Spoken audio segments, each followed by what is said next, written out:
Bonjour à tous, ici c'est MathDev et dans ce cours nous allons voir le SEO. Alors tout d'abord, qu'est-ce que c'est? Donc ce sont les initiales de Search Engine Optimization, l'optimisation des outils de recherche.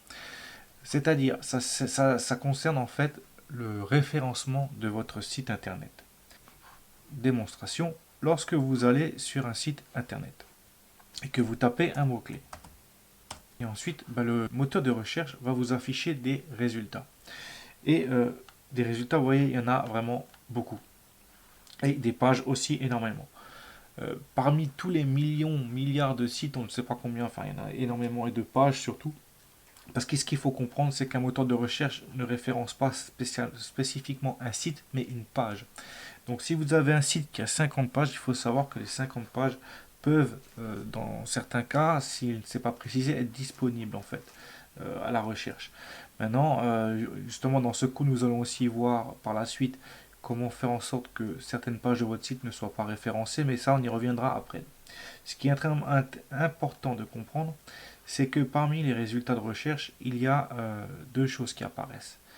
Enfin, d'abord, il faut comprendre que tous les utilisateurs, vous comme moi, lorsqu'on tape un mot-clé, qu'on recherche quelque chose, on va cliquer dans les premiers liens qui apparaissent sur la première page. On peut, dans certains cas, exceptionnellement aller jusqu'à la deuxième, troisième page, mais on va rarement au-delà. Ce qui signifie que votre site, au départ, quand vous le créez, il est vraiment tout à la fin.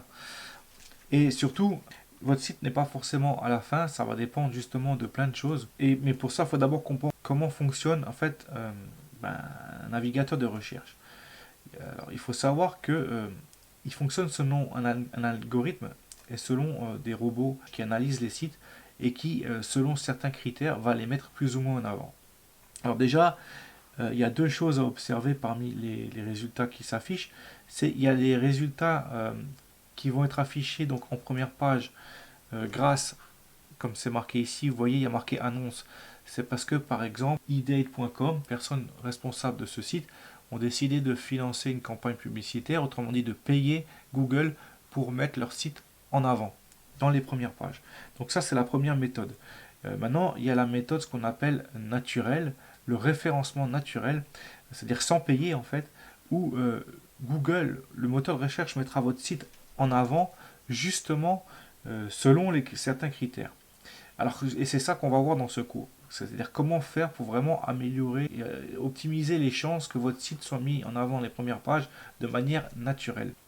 Il y a plusieurs règles à respecter et notamment les règles de codage, celles qui sont considérées comme les bonnes pratiques. Alors déjà, ce qui est important, c'est quand vous codez, c'est de toujours avoir une page qui s'appelle index.html, qui sera votre page principale. Ce sera justement celle-là qui sera entre guillemets mis en avant. Peut-être d'autres aussi, mais surtout celle-ci en priorité. La deuxième règle qu'il faut absolument respecter, c'est bien entendu de respecter toutes les balises, de ne pas en oublier, de bien toutes les fermer, etc. De bien respecter l'indentation. Et par exemple, pour les balises titre H1, toutes les pages de votre site devraient contenir un titre H1. Et un seul, bien entendu. Donc ça, par exemple, ça fait partie du genre de règles qui vont favoriser le référencement de votre site, mais pas que. Par exemple, dans les balises méta, jusqu'à présent, on voyait la balise title, mais il existe aussi une balise méta qui est très importante. Alors, on va la voir tout de suite. Qui s'appelle description, dont le name est description. Et on lui met un content. Et là, ça va être très important justement de lui mettre une espèce une description de votre site, quoi, le plus complète possible, avec comment dire, des mots clés. Bon, alors, prenons un exemple. Imaginons que nous faisons un site e-commerce pour vendre une formation. Donc, il faudrait mettre, par exemple, ce site est un site e-commerce qui vend une formation. Pas oublier, bien entendu, de refermer la balise. Voilà. Et donc, cette balise description est très importante pour le référencement de votre site. Alors, j'avais oublié de vous dire de comment fonctionne un site, enfin un moteur de recherche.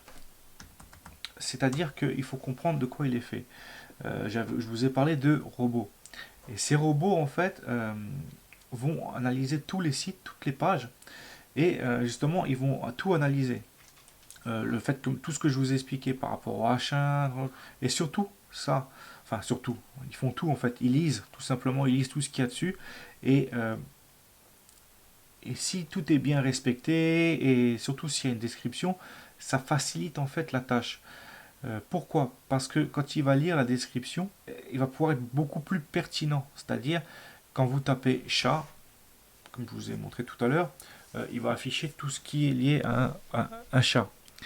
Mais maintenant, des fois, il pourrait, par exemple, vous avez un site où dedans, à un moment donné, il y a un exemple qui n'a rien à voir avec les chats, mais juste dans un exemple, à un moment donné, il y a une photo de chat on prend, je sais pas, un problème mathématique, et dans ce problématique, on dit ce chat va à telle vitesse, des choses comme ça. Donc, en fin de compte, ce genre de choses peuvent induire en erreur et vous faire afficher un site qu'en fait, qui n'a aucun rapport avec ce que vous voulez rechercher. Pour optimiser la pertinence, justement, le fait de mettre une description permettra en fait à l'algorithme du moteur de recherche et au bot de mieux comprendre de quoi parle votre site exactement et de l'afficher vraiment dans les bonnes recherches en fait. Parmi aussi on va créer d'autres fichiers parce que parmi les critères, ce qui va être très important, ça va être de créer un fichier qui s'appelle sitemap.xml et un fichier robot.txt. Alors vous allez comprendre. Et on va encore faire un page 3.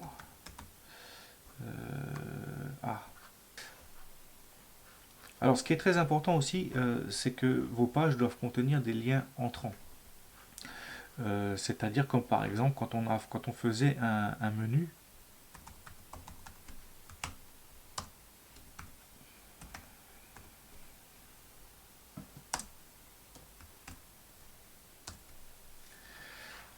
lorsqu'on faisait un header avec une barre de navigation, on met donc les liens sur les différentes pages. Donc par exemple là nous avons 3 pages, il faudrait que sur les 3 pages, il y ait les liens des 3 quoi. Ça c'est très important. Voilà. Et donc je disais, ce qui est très important, c'est que justement sur chacune de vos pages, il y a des liens entrants pour que justement le moteur de recherche, les bots, puissent rentrer et lire et voir ce qui se passe sur votre page. S'il n'y a pas de lien entrant, les bots ne peuvent pas accéder en fait. Tout simplement. Ensuite, ce qui est très important aussi, c'est que il y ait des liens de votre site qui se trouvent sur d'autres sites ou des blogs, sur les réseaux sociaux. Donc quelqu'un en fait, par exemple, qui va parler de vous, qui va, je sais pas, trouver votre site, qui va le trouver bien et qui va faire un blog pour dire ah ouais ce site est trop bien, qui va mettre le lien dessus, par exemple, des choses comme ça. Donc en fait, le fait d'avoir beaucoup de personnes en fait qui visitent votre site et qui après en parlent en mettant des liens vers, ça va aussi augmenter le référencement SEO de votre site. Et il existe des outils, parce que là bon c'est un petit code, on peut assez aisément voir ce qui va, ce qui va pas, mais maintenant il existe des outils, alors à la fois internes à VS Code, donc des extensions que vous pouvez télécharger. Je vous recommande notamment l'extension qui s'appelle HTML int, celle-ci. Et donc ça c'est pour la partie HTML, mais il y a aussi une pour le CSS donc qui s'appelle StyleLint. Donc ça ce sont deux extensions qui permettent en fait de directement vérifier votre code et de vous indiquer si quelque chose ne va pas. Prenons un exemple tout simple. Imaginons qu'ici, j'oublie de refermer, vous voyez le fait que ce soit souligné comme ça en jaune m'indique tout de suite une erreur. Ou même tout simplement si j'oublie carrément de fermer, de mettre la balise de fermeture. Il m'indique header. Alors, si on regarde ici, la balise header en soi n'a pas de problème. Mais quand on passe la souris dessus, ça nous explique en fait que, vous voyez ici, tag must be pair missing. Il nous indique qu'il nous manque la balise de fin. Donc ça, c'est une extension qui peut nous indiquer directement dans VS Code si notre code a un problème. Maintenant, il existe aussi des outils externes, notamment le site qui s'appelle validatorw3c.org. Et là, par exemple, si on met... Alors, on peut le faire de différentes façons. Si votre site est déjà en ligne, vous pouvez mettre l'adresse directement du site. Sinon, vous pouvez faire by file upload. Vous pouvez choisir un fichier notamment. Donc, moi, par exemple, on va dans notre dossier test. Donc, le site qu'on était en train de faire là,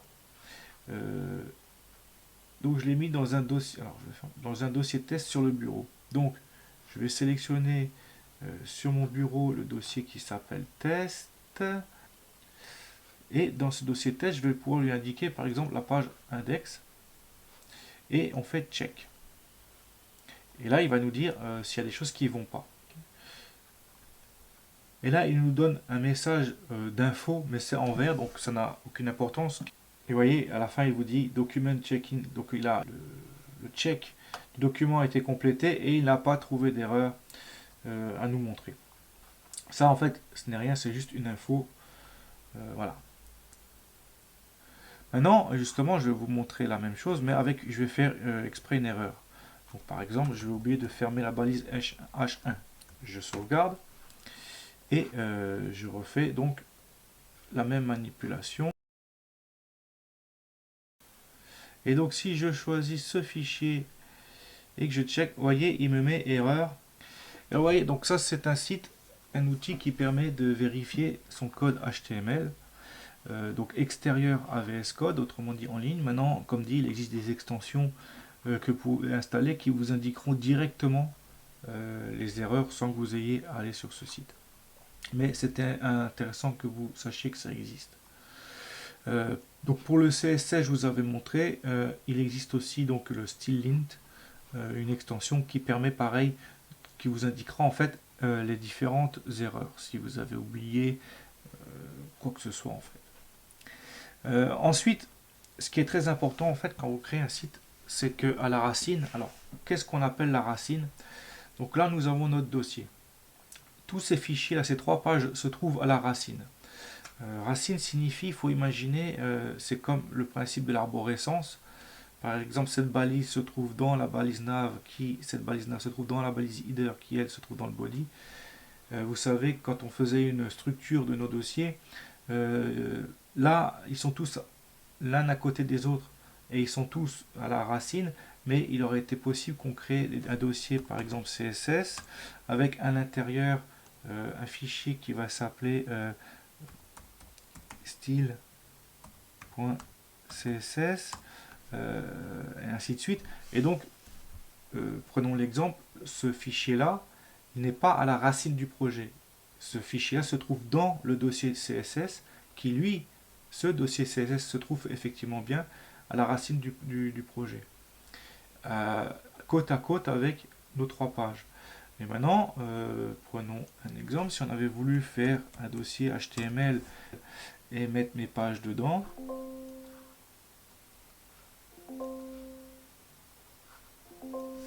mes pages ne se trouvent plus. Alors en fait, vous voyez, donc ça c'est le dossier. Tout ce qu'on voit ici, c'est à la racine du projet. Par contre, ce qu'il y a dedans, maintenant nos pages ne sont plus à la racine du projet. Donc à la racine du projet, il faut mettre un dossier qui va s'appeler sitemap.xml. Alors on peut le faire manuellement comme là.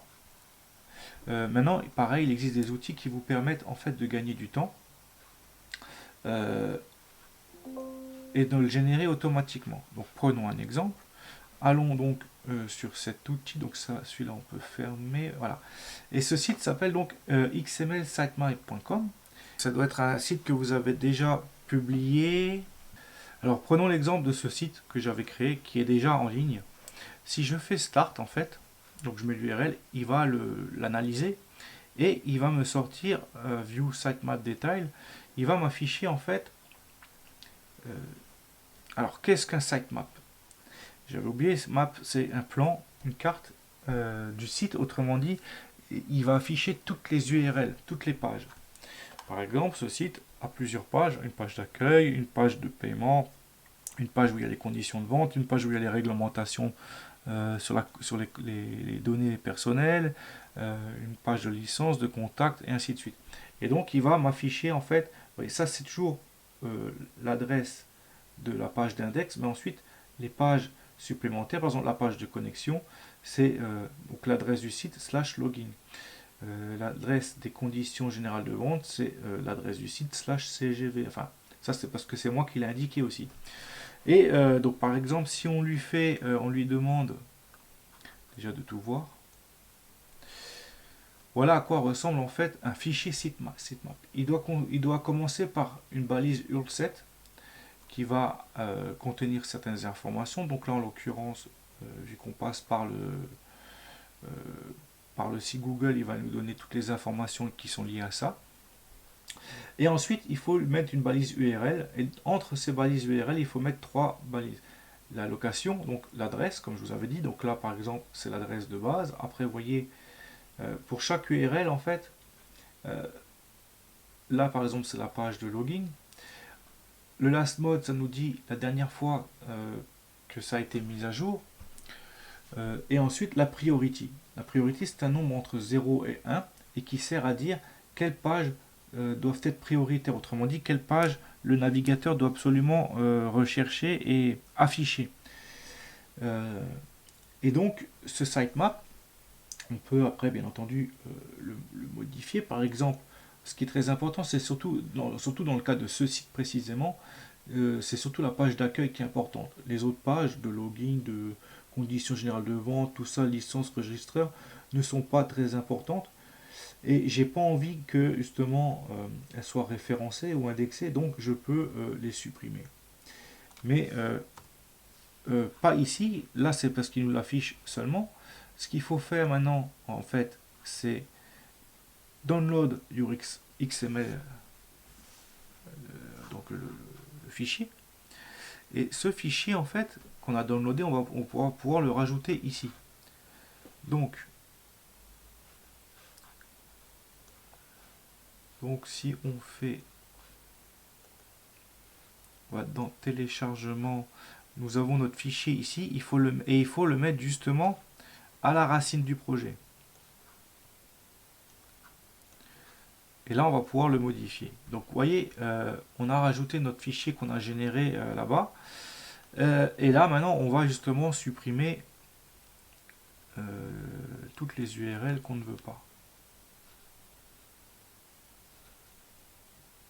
Donc, moi, en fait, je veux garder que la première, avec une priorité 1. Je sauvegarde. Et en parallèle de ça, il faut créer un fichier qui s'appelle robot.txt. Et pareil, aussi à la racine du projet. Et à quoi va servir ce fichier? Ce fichier va justement servir pour les robots du moteur de recherche quand ils vont arriver sur votre site, qui vont commencer à l'analyser. Ils vont tomber sur ce fichier, ils vont le lire, et ça va leur donner des indications. Des indications de quoi? Des fichiers qu'on veut qu'ils ignorent. User agent.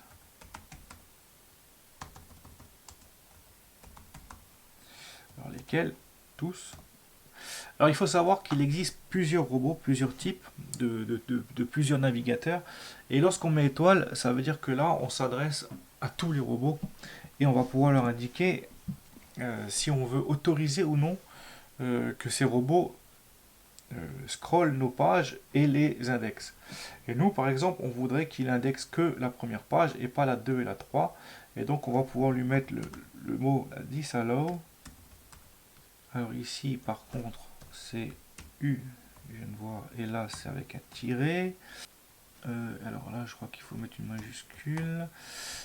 En tout cas, alors disallow veut dire qu'on n'autorise pas. Donc il y a deux mots-clés en fait, tout simplement, soit allow, soit disallow. Et là, on lui indique ce qu'on veut pas, quoi.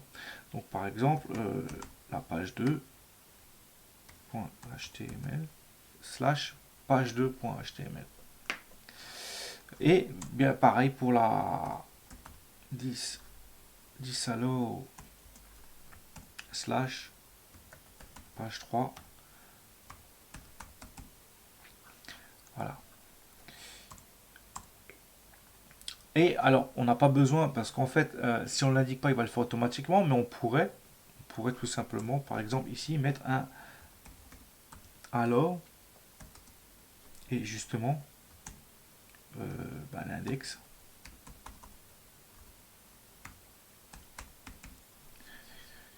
C'est-à-dire notre page. Donc là, on autorise les robots à scroller et à indexer notre page index, et on ne les autorise pas à scroller et indexer les pages 2 et 3. Ce qui va être important aussi dans ce fichier, c'est de mettre en fait, alors, sitemap. Et là, en fait, il va falloir que vous mettiez donc l'URL de votre site. Donc j'invente, là pour l'instant on n'en a pas, donc je mets mon site.fr et suivi de slash, alors de sitemap.xml. Autrement dit, de mettre l'URL de ce fichier en fait. Donc c'est très important en fait, donc le fichier sitemap, il ne faudra pas oublier d'indiquer dans le fichier robot, sinon ça ne sert à rien en fait. Mais en réalité, il faut éviter de mettre ce genre de titre dans les métadonnées parce que justement, ça c'est pas bon pour le référencement. En fait, il faudrait mettre le nom de ce à quoi ça correspond. Imaginons que ce soit une page, alors imaginons que l'index c'est la page d'accueil. Bon là, index on peut laisser index, mais l'idéal c'est quand même de mettre accueil ou présentation ou je ne sais pas. La page 2, imaginons que c'est une page d'article. Mettre article. Et page 3, mettre plutôt, admettons que c'est une page de contact ou un espace personnel, mettre espace personnel. Enfin, en gros, dans le titre, c'est très important de mettre en fait que le titre corresponde au contenu de la page. Ce qui est important aussi pour que votre site soit bien référencé, c'est que vous ayez créé un contenu unique et original. Là, il sera vraiment mis en avant. Si vous faites ce que d'autres ont déjà fait, ça va être compliqué. Alors, bien sûr, ce n'est pas impossible, hein, surtout s'il s'agit de nouveautés. Mais en tout cas, l'idéal, c'est vraiment de faire quelque chose d'unique et d'original. Voilà, c'est tout pour ce cours. Dans le prochain cours, nous allons voir justement comment déployer son site, comment le mettre en ligne. Je vous souhaite une bonne journée et je vous dis à bientôt. N'oubliez pas de vous abonner et de liker si vous avez aimé. Ciao, ciao!